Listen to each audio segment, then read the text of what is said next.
Hello, and again, I'm Santiago Ramones. Across from me, wait, hold on, I just did that intro wrong. I've done 88 episodes, and I've never done my intro wrong. You're really bad at this game.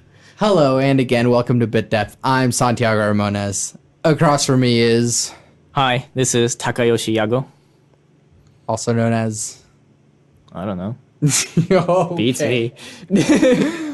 We totally just had a conversation about this. Now you're not going to do that. Oh, Okay. I guess I thought it didn't matter. Sure, keep going, I guess. Okay. Taka, What's up? how do I know you? How do we know each other? That's a good question. How do I know you again? Through marching band. Oh yeah, through And, marching band. Well, school. I really didn't have any classes with you though, because I joined marching band halfway through I sophomore think year. so, yeah. Because you guys needed a pianist, and the band director was like, "Hey, we need a pianist. Do you want to play piano?" I was like, "Sure, why not?" Yeah. And then I did percussion stuff because they needed percussion stuff. So Yeah, because you're insane and you can just pick up an instrument in 2 seconds and learn how to use it Okay, it better wasn't than anyone 2 else in the freaking seconds. program. it wasn't 2 seconds, but I also have decent work ethic, I guess, Right. compared to Yes. some other people. It's that Asian training, I guess. I don't know. Oh yeah, totally. Yeah. Way to start stereotypes already. Don't worry, I'll get to your stereotype soon, just to even it out. So I usually start with, what do you do?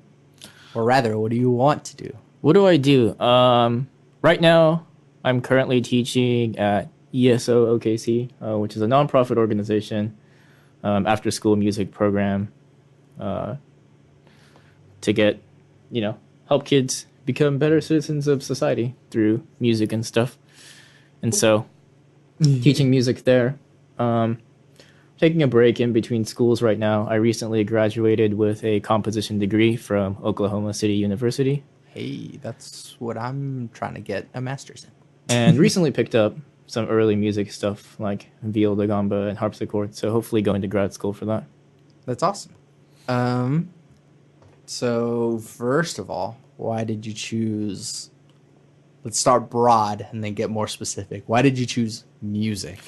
I didn't really choose music until my senior year. I actually didn't know what I was going to do. And so I kind of just didn't care about it. There's a lot of things I plan ahead, and then there's a lot of things I just, full on half-ass until the very last second. And music was one of those things. I just kind of did it. And then my band tech was like, hey, you should go to OCU for composition. I was like, it sounds like fun. Why not?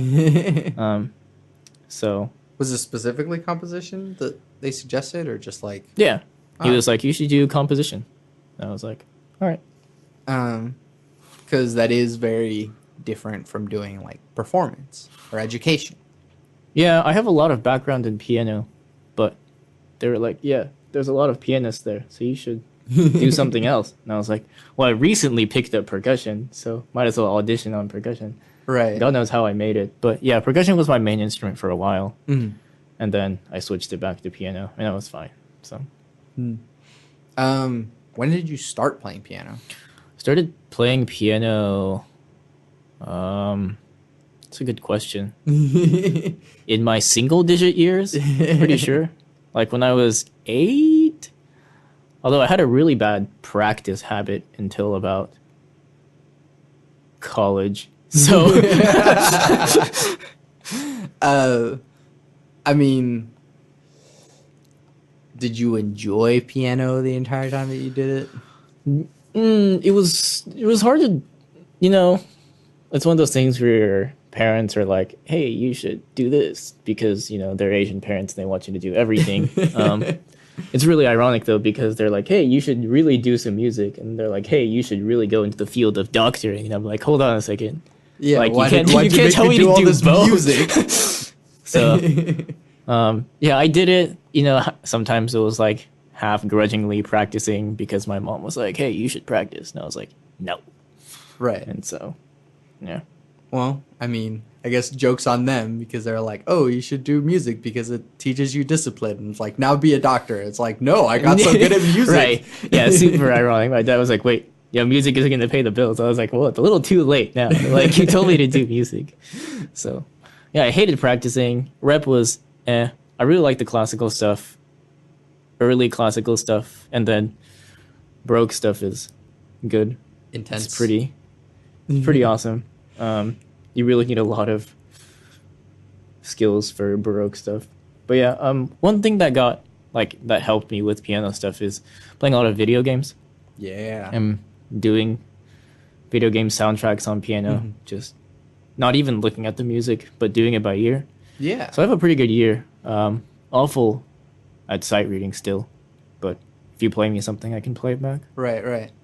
And I mean, I think that's, like, in certain cases, that's almost a better skill to have, depending on what realm you're in. That, like, being able to listen to something and play it back has a lot of utility, whereas sight reading only has utility in Classical written fields. music. Yeah, it's really being able to hear stuff and play it back. It's really good for like jazz stuff, but it's also really good for composing, which is what I do, what you do. And it's also good for the Baroque stuff when you play a lot of continuo and they just give you figured bass and they're like, all right, here you go. And you just kind of look at the bass line, you put some chords over it, play some fancy stuff. It's definitely fun. We didn't give you the notes per se. We just gave you a note and then some note suggestions. Right, yeah, exactly. Early music, continuo stuff is like glorified jazz improv with more rules. It's just like, I don't know. I think like at some point it's just being abusive to your performer. Like, I think as a composer, I try not to write things that are like if I'm questioning myself and going, is this physically possible? Then I probably won't write it. Yeah. I mean, when you write music, you definitely want it to be idiomatic. Like the goal of writing music is to make the person look flashy, but not make it as difficult per se. So if something is like super idiomatic and it still sounds and looks good, then you've accomplished your goal. Yeah. So I guess going into more specifics, why music composition? I'm not really sure. There was a lot of like playing video game music and stuff, and that got me really intrigued in like why things sound what way. Right. Especially Pokemon. Like battle music, city music, the surfing on water music. You know, it's all a different feel. And so you get like at a certain point you just become curious, like what makes it tick and stuff like that. A lot of anime music too. I played on piano. So at one point I think I just started writing notes and stuff. And so I just wanted to keep doing it, I guess. So what did you first start out writing and composing?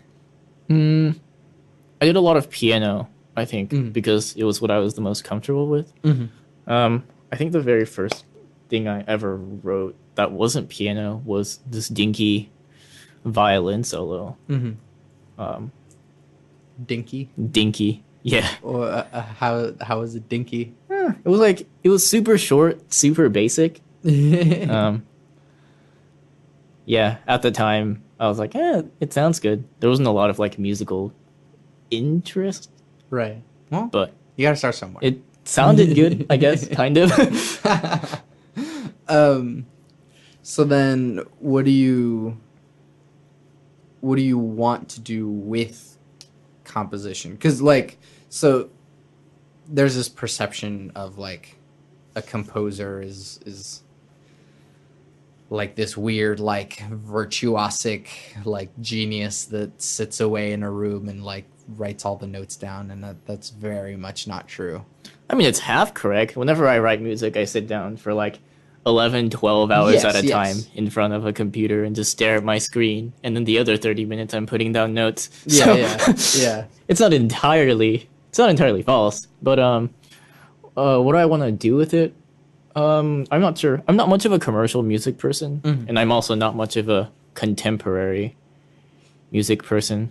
Like, I don't write music like John Cage or Bartok. Right. My pieces that I write are almost entirely tonal, but I do have some weird quirks, Sure. I guess, with my harmonies. It's really fun to not cadence.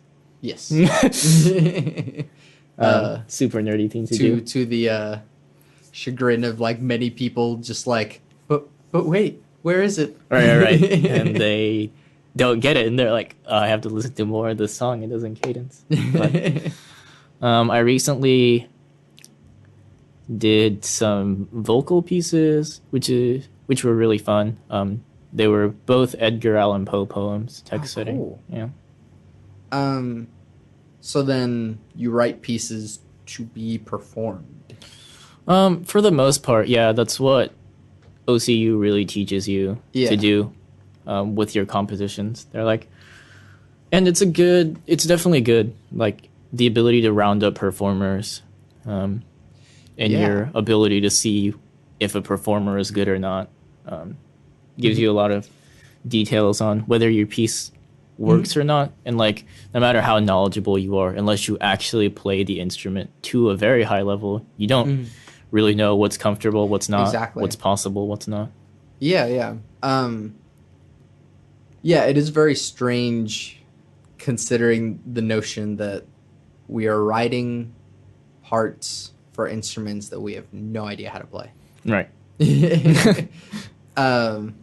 So I guess from a layman's point of view, how would you explain to them, like, why would you even write notes for an instrument that you don't know how to play? You don't, because it's fun. I guess is the easiest way. I guess. You know? Yeah. It's kind of just, Or I guess how is more the question. you just got to get to know not only the instrument but like the person, I guess. So when you write for an instrument that you don't know, you can't just write, So like if you don't know how to write for strings, you can't just be like, I'm gonna write a string octet like Debussy. Like, wait, that doesn't actually work. You really have to. I think the best thing is writing like a solo thing, unaccompanied, accompanied or unaccompanied, but really get to know the person. Yeah. And it helps you get to know And the get to instrument know the too. instrument, yeah.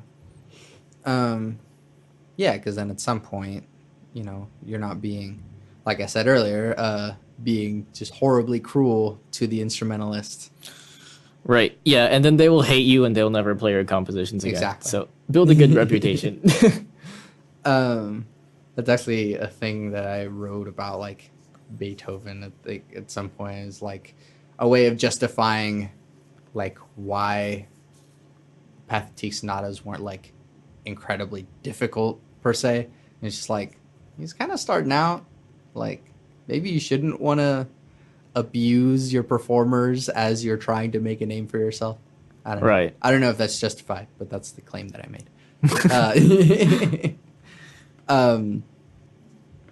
So then what made you dive into old instruments, early instruments?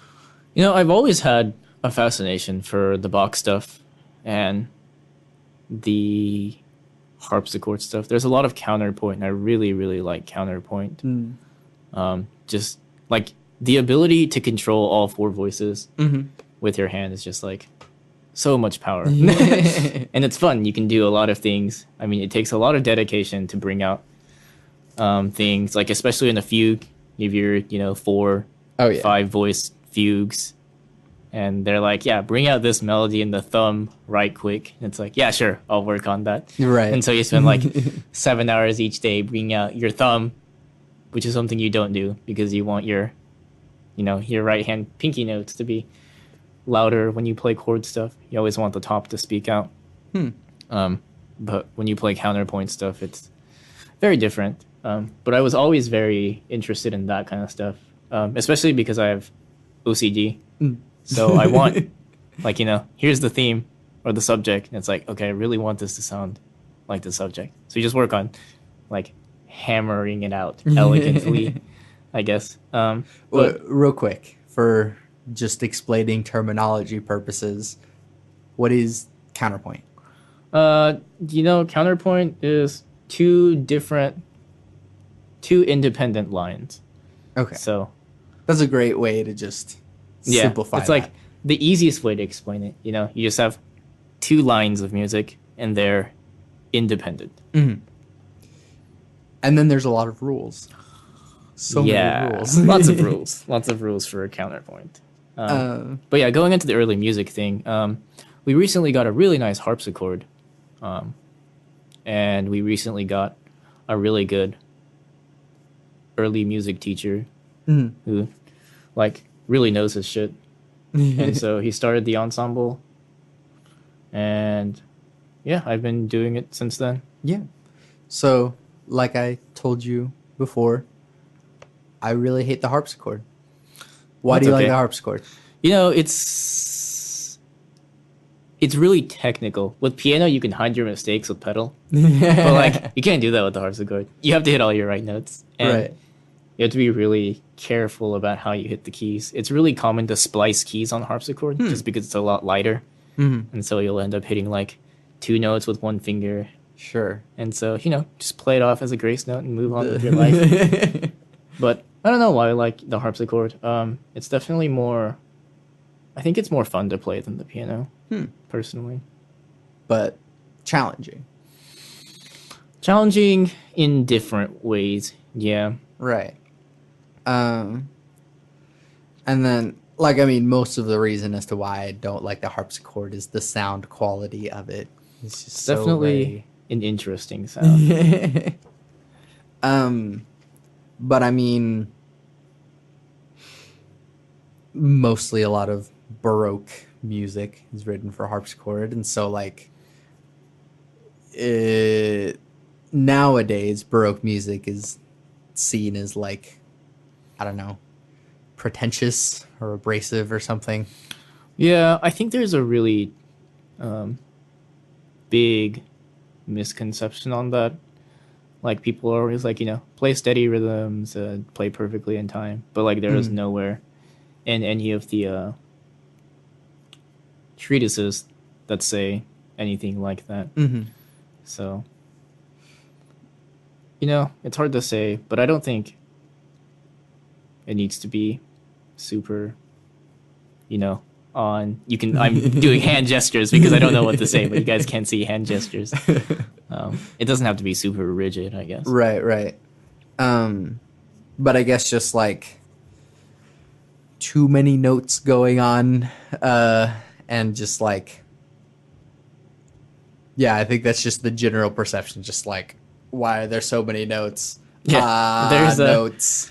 There's definitely notes. I mean, because when you write for a piano and bam, you have a pedal. So you just, if you want a giant chord and play some stuff, you just play a chord, play the pedal, and bam, you're good for a solid, 20 seconds? Right. But, the harpsichord, even if you hold the note down, there's not a lot of sustain. It's just not a very loud instrument. So you really have to make do with scales and lots of movement because that's the only way to keep the sound going. Yeah. Which, it definitely shows the skill in the composers as well in being able to put a whole bunch of notes in a thing and all of them be correct, per se. Yeah. Something like that. A lot of times it's just I'll just put that there. Let me just put so many notes there. It's fine. Probably. And then you get fugues, which means let me just do the same thing, but then do it again. Right, in a different voice, in a different key, backwards, upside down. Right. Yeah. So what has been the importance of music throughout your life? How has it sort of guided your life? Music really teaches you, like, the most important thing that it teaches you is like interaction, I guess. Hmm. Because like I personally despise solo music. Like I will never be a solo performer. That's my goal anyway. I never want to do any of that. But it's so satisfying when you get to sit down with even one or two people, play some ensemble music, and then you talk through what can be fixed, what sounds good. So Hence piano, that good old yeah, solo instrument. right. But music really teaches you, human interaction, I guess, Definitely. and it's definitely more fun because like you can go around you can walk around and attempt to interact with people all you want, but it's very difficult to interact with people you don't know on an intellectual level without knowing like who they are and what they enjoy. Yeah, I mean, you can get to that point after like a couple hours of conversation, but with music, you meet someone for the first time and say, "Hey, how are you doing? Let's sit down and play some music," and it's like immediate yeah. connection. Yeah. To be cliche about it, but music really is a universal language that people from all different countries and different backgrounds can come together and put some music in front of their faces, and they all start speaking the same language, per se. Yeah, I mean, cliches are cliches because they work and are true, right? Right. It's kind of like food. Everyone needs food. Yeah. So to transition a little bit, as I always can never really make a good bridge towards this part of the podcast. It's because you're really bad at this game. Yeah. Well, that's fine. Only episode 88 plus some bonus ones, and I still haven't figured out how to do this transition. What is the role of spirituality or religion in your life? I don't really pay much attention to religion, spirituality. It's like a lot of it is man-made construct. So Okay. it's really, I'm not sure hypocritical is the right word, but like, you get up and I guess if you go to church, there's some person being like, okay, do this because, this person said so. It's like, it's kind of hard to believe. I mean, Sure. some people just do it. They're Yeah. like, yeah, that totally makes sense. And all the more power to them. Right. But more than religion governing your life, I think it should be the other way around. Your life should govern what religion you choose. Yes. I agree And, with that. I not really sure what religion I am. My parents are Buddhist. I think we all are in Japan mostly. And so we moved. Buddhist and like Shinto, I guess. Yeah. I think my family has some roots in that actually. I think we have some like long distant family that lives up in the mountains that do priestly stuff. But yeah, I'm not really sure. I mean, there's probably some super extraterrestrial superpower being out there that is like, all right, I'm gonna move this person here and they're gonna do this today. The world is too big for there not to be a life form lesser than humans and also greater than humans. So, Is that your long-winded way of saying you kind of believe in God? yeah, there's something out there. I mean, there can't just be nothing out there, is what I believe. Okay. That's fair. Whether that be the Christian God or the flying spaghetti monster, like, who knows? But it definitely feels like there's, like, something out there. What makes you say that? Everything has a hierarchy, and I think humans are too stupid to be standing at the top. I do agree that humans are pretty stupid and we may not be at the top. Um, but where does that hierarchy come in, I guess? What do you mean? Like, is it necessary Like, saying, oh, these things are like superior to other things? I don't think so. I don't think anything. I don't think anything you can't like thoroughly conceptually grasp is necessary. So like, I don't think it's important whether or not there's a god out there, or like I don't think it's important whether or not there are aliens out there. Like Right. that's not our job. Like curiosity is great, but it's not. And I guess people that want to figure it out, Yes. that's fine with them. But I don't think it's everyone's job to be aware that there is a possibility Yes. that there are things out there. That's like me saying there's a possibility that I could be eating a banana tomorrow, but like that's not important to me, right? Right, Like if right. I eat a banana tomorrow, then I eat a banana tomorrow. Sure. So Yeah. So then how does that guide morality? do you know? I guess morality just comes from like what what you believe. I guess like my morality doesn't stem from like religion per se. My morality stems from what I just feel is correct or incorrect. Like I don't know. There's not a very good way to explain it without applying religion to it. Sure. Or like you can't just do something because some random book tells you to. I guess like this is good because this book tells you to. But like if you don't truly believe it, then Right. is it truly you who's doing it? That kind of thing.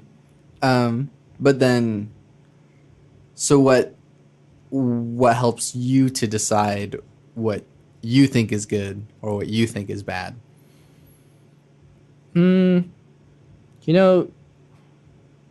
Always do the ground rule of treat others how you want to be treated. That's what they teach you in elementary school. Right. And, they teach you that in elementary school for a good reason. Yeah. I think I think that's a good way to go about things. I mean, karma is definitely a bitch, so it'll hit you eventually. Like whether you believe in it or not, it'll hit you eventually. So Is like, do you really believe in karma? Like, I'm sure there's something out there. cool. And if there's not, there's not. Right. Like I'm definitely appreciating the non-committal, like, I don't know. Like, it's definitely wise to be like, I have no idea. it's so hard though to be like, yeah, there's definitely something out there. I'm absolutely sure. I mean, it's great if you have faith, but faith almost teaches you blindness. It's like you grow up thinking one thing and then someone challenges that thought and you just blatantly just disregard it. Right. But like you don't ever try looking into it. So like I'm all for the parents that teach their children religion and abide by these rules. But like I don't know. I feel like it's 2017 and keeping an open mind is good. Sure. Is the year relevant to that in some way? No, but it's the trendy thing to say. It's this year. I mean, I guess you can say like it's 2049. Right. But I mean, Which it's I hear that's a good movie. Blade Runner 2049. but like, it's the future. We have technology. Right. Just believe what you want and just treat people nicely. Yeah. What makes certain behavior nicer than other behavior. What do you define as nice behavior? You know, if someone needs help, just help them, I guess. If they don't need help, don't help them. Don't pretend like you're their savior or like you know better than they do, because like 99.99% of the time you don't know better than they do. So if they need help, they'll go to you, and if they don't want help from you, then just don't help them. Yeah. I mean, what if you really think they need help though? You know, I don't think it's your decision to make. Like if they don't come to you, then it's whatever. You know, like sometimes you have these groups of friends that like do this intervention thing, and I think that's great. But like, you know, at that point they're probably calling for it. Like something in their action is telling you they need this. You know, like there's probably something seeping out of their subconscious that's telling everyone that they're like, yeah, this guy really needs it. well, I mean, maybe the amount that they're hurting themselves, Yeah, or the people around them, probably. But you know, most of the time when that happens, like they tell you what's going on, Sure. and they ask for opinions and stuff. But like if someone like just doesn't want to tell you anything and like doesn't want your opinions, then you know, that's their call to make. So I guess in that sense, you are morally in the clear in that. yeah, regard. like I don't think you should feel morally obligated to pry into someone's business, because that's like totally an oxymoron. Like Yeah. morally obligated to pry into someone's business doesn't make Sure. any sense. Yeah.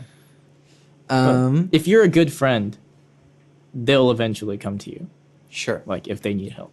Yeah. In what ways could people in the world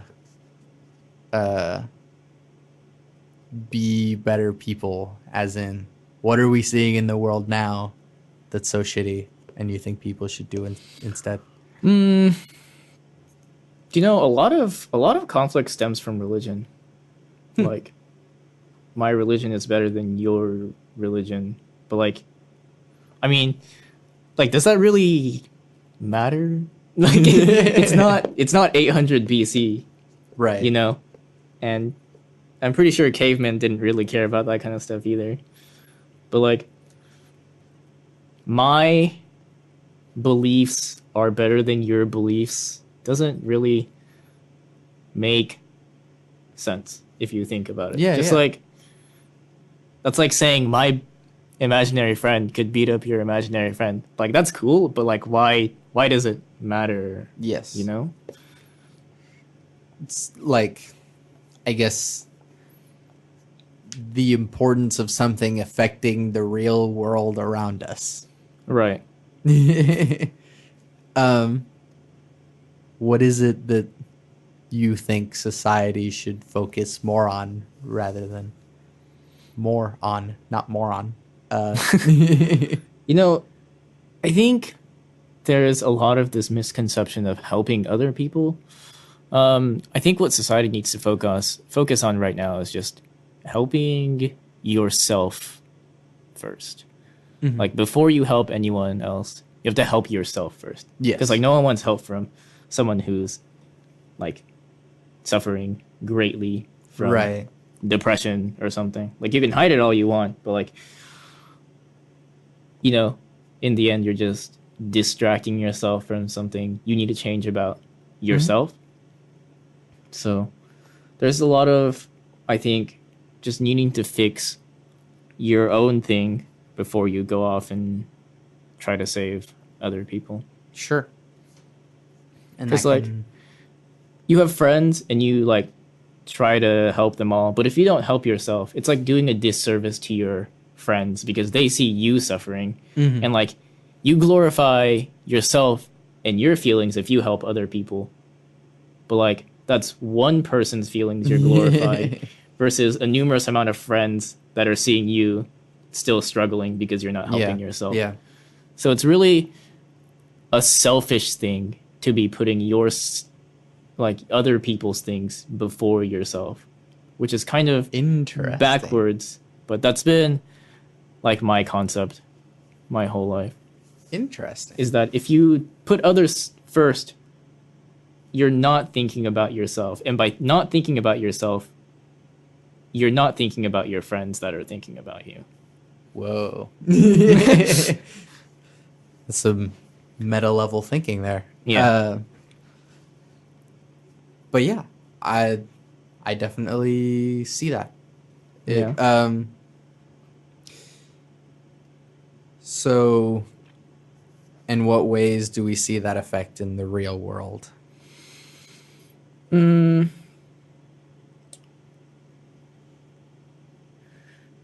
know, I'm not a really big fan of like politics and stuff, but I guess like America right now, we're in this lots of debt, and we're out there trying to save or help, I guess, third world countries. And I'm not saying it's a bad thing, but I think there's a lot of like things we need to get under check here before we go off and Sure. do stuff. I mean, but once again, I'm not a politics person, and That's fine. who knows at this point.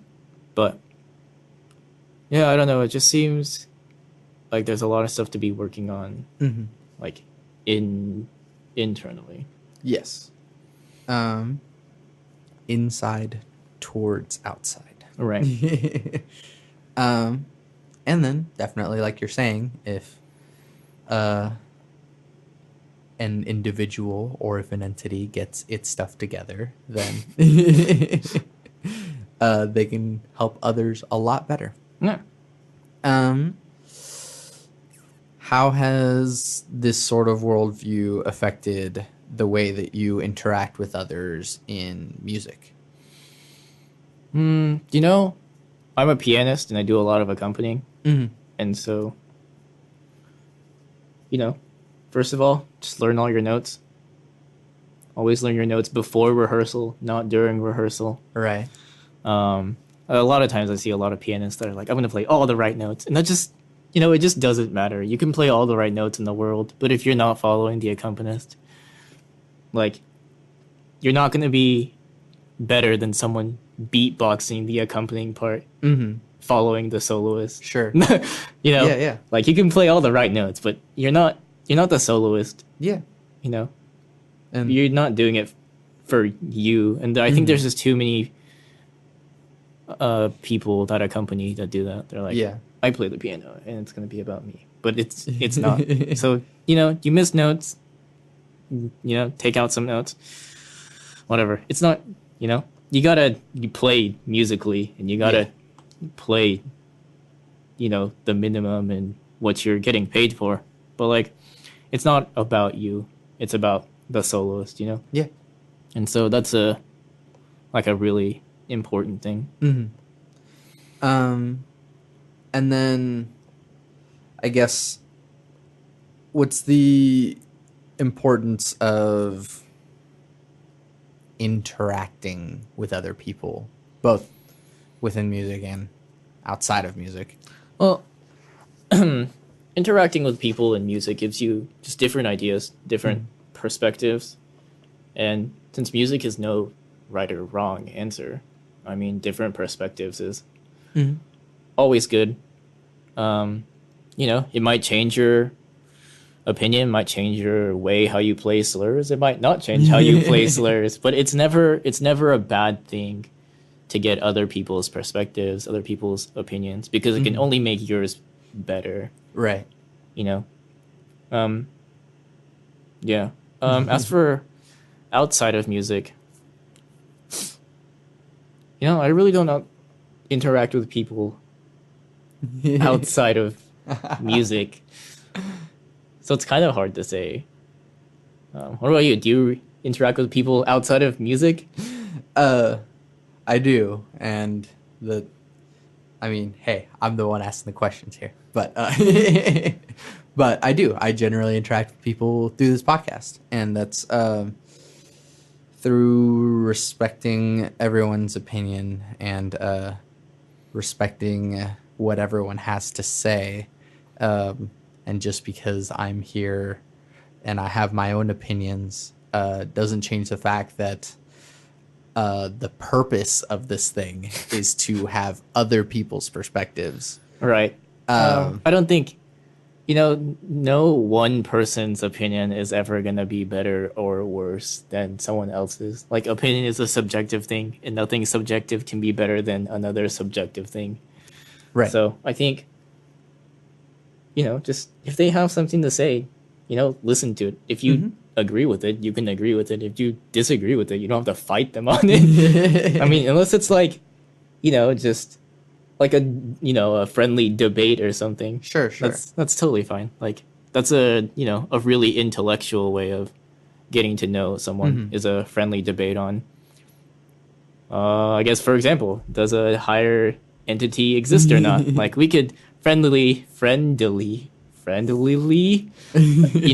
about it, but like, we're not clawing at each other's throats. Yeah, exactly.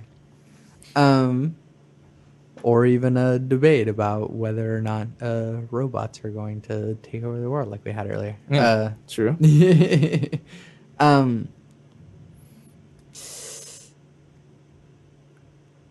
What's the importance of communication in regards to music and then outside?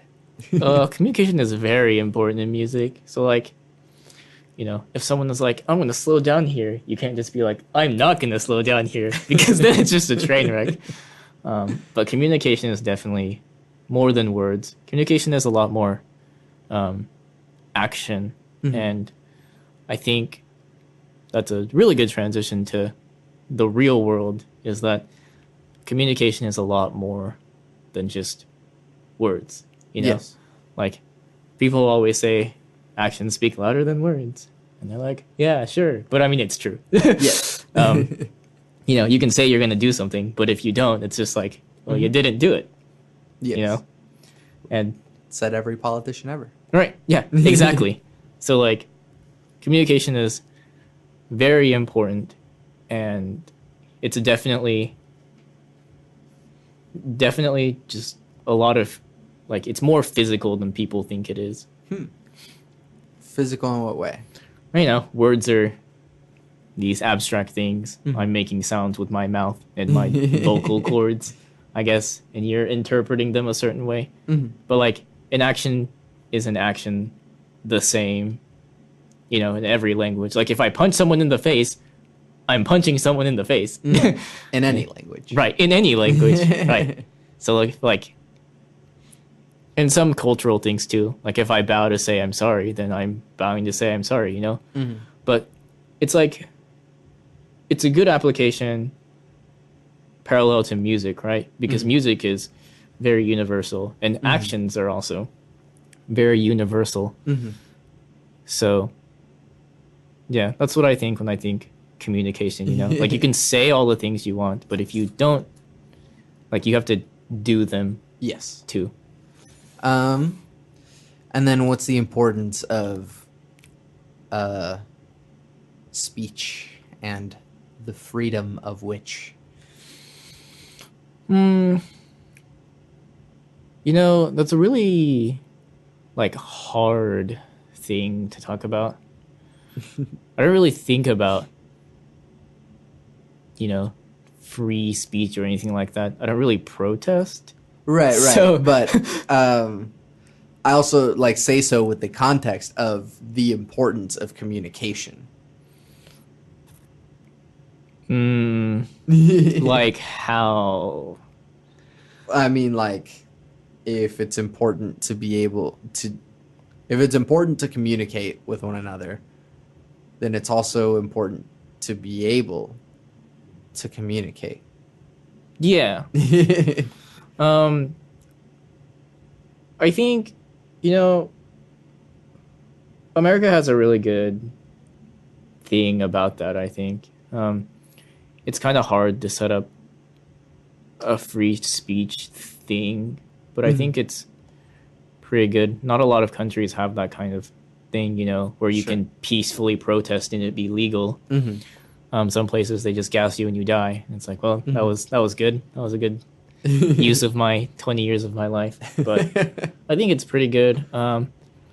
And yeah, when you're governing, a society, I think it's important that you hear what the people are saying. Fair. But then also interpersonally, letting someone talk and hearing the other person talk. Right. Yeah. Take your turn. You're never going to know, what the other person is thinking until they say it. And they're never going to be thinking exactly the same way as you are. So Right. it can only make you a better person if you listen to other people, even if that person is a kid and they have significantly less life experience than you do. Like, there is nothing lost by, hearing someone else's opinion. Yeah. I definitely agree with that. Last question. What advice do you have for people? What advice do I have for people? Prioritize the things you can make happen, and don't worry too much about things that you're unsure about. So, like, don't put all your eggs in one basket. If it's something you're building towards, I guess. And for things like religion, or things like, what do other people think about me? Like, you can't control that. Like, that's their opinion, or like, that's things that you can't. Religion isn't something you can physically, make happen, I guess, at least not right now. So don't spend your entire life stressing over things that you cannot physically change or, build towards. Like, if you want to go on a diet, then go on a diet. That's great. You'll see physical changes, Yes. if you do it properly. But like, things like, oh man, I want everyone to like me, is just like, your friends like you for a reason. So if people don't like you, that's great. People don't like you. Like, there's a lot of people that don't like me, but it's fine, because I have my opinions and my friends like me for who I am. Right. So, don't change yourself just for that kind of stupid thing. Yeah. And, deal with the worldly matters. Yeah. I guess. I definitely agree with that. Taka, What's up? thank you for doing this with me. Yep. No problem. Where can we find you and your things, I guess, if you want to plug the things? What? Plug where can we find your music or the things that you do? I have one thing I created completely electronically on SoundCloud. But I have a couple of arrangement stuff on YouTube. But I'll give you the link and you can put it on Okay. podcast or something. But Yeah. I'm generally around, I think. That is the broadest way you can put that. Yeah. I generally exist somewhere in the universe somehow. Yeah. And that's what all people are, just general existences. Thanks. Making No it really problem. easy for us to find you and support you. Yep. Well, if people decide to take the effort to support you, I hope they really enjoy what you do and what you're making, and I hope that you continue to make more good stuff. Sounds good. I'm Santiago Ramones. Hi, this was Takayoshi Yago.